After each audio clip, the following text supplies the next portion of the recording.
Let me make sure that lighting is good. Should be. All right, all good. I don't think I get blindfolded in my own studio just yet, but And now you are. Here you are. Cool. So, pretty simple. These questions are going to be about COVID and face wearing and so forth. Okay. So, how would you describe your face mask wearing habits? my face mask wearing habits. At the beginning of COVID, I was pretty, adamant about wearing one. I think that it's kind of faltered off, I guess, throughout the year, right? So I think with everything opening up and whatnot, it's been,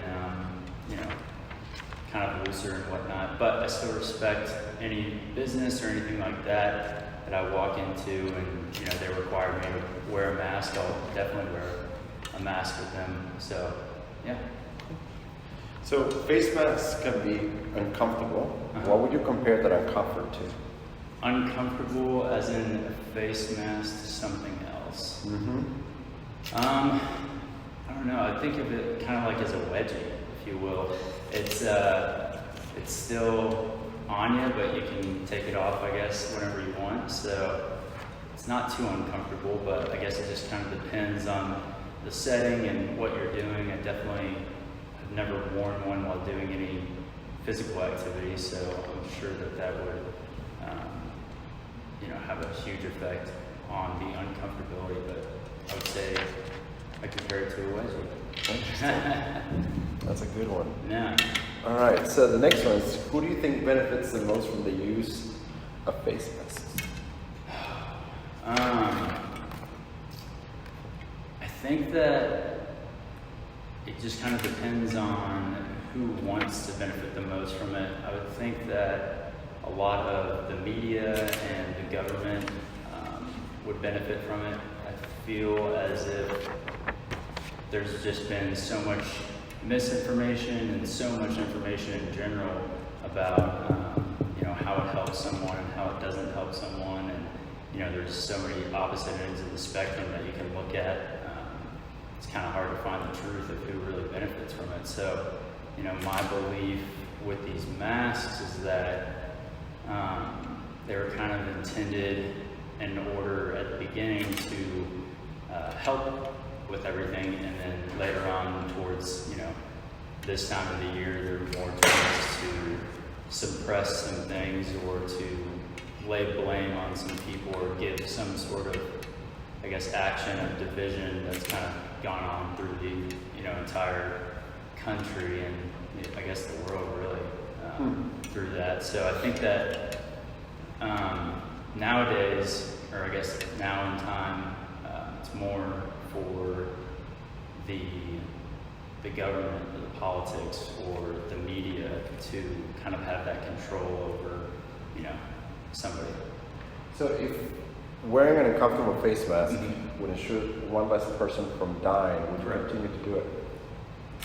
I think that, yes, with that statement, the question that you asked me, yes to that statement. I don't think that me wearing a face mask to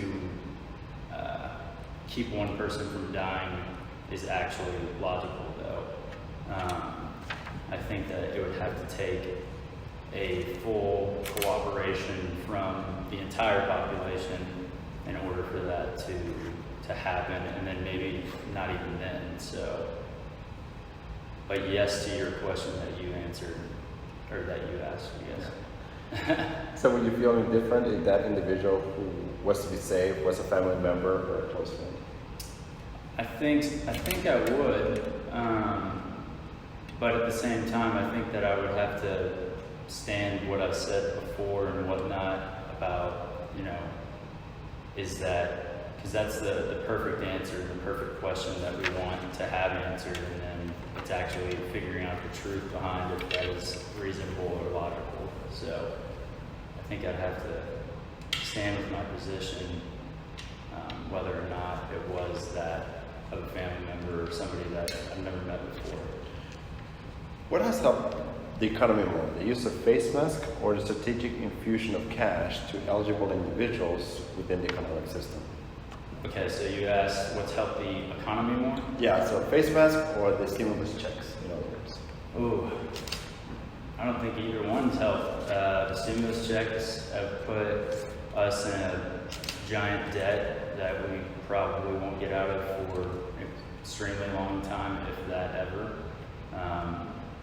The face masks essentially have, I guess, been a catalyst of, like I said before, of potentially division or fear that somebody might possess, whether they're owning a business or whether they're going to a business or whether they're out in public or whether they're, taking their kids to school. And I think that it's been kind of both in a way of hurting the economy, if you will.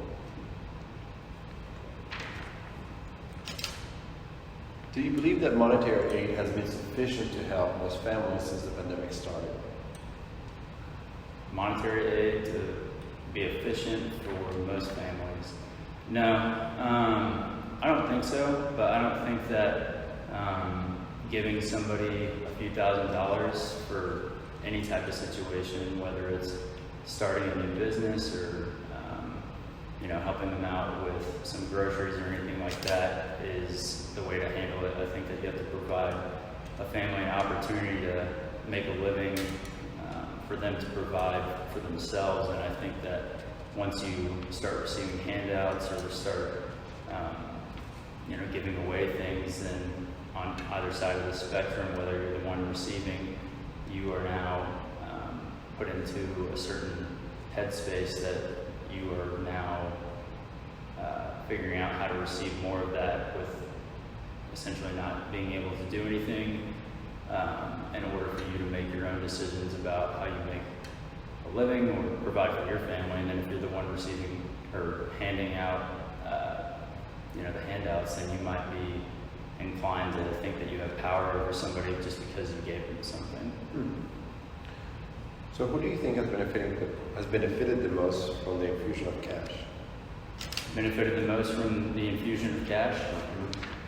I would have to say, it's a good question. Who do I think has benefited the most from the infusion of cash? Well, it's a stumper.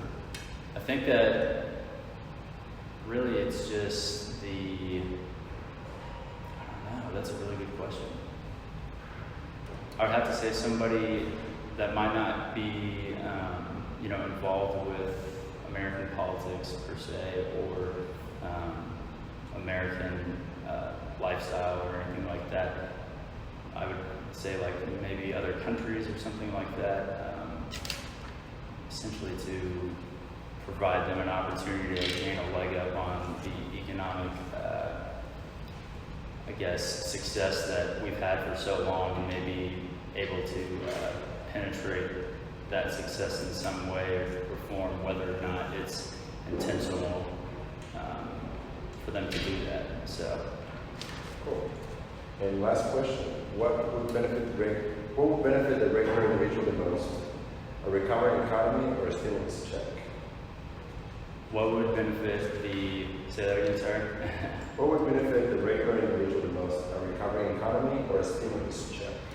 A recovering economy. I think that if you provide people with the opportunity to, do what they have been for such a long time, and give them that opportunity that, that has been, amazing right and opportunity to have as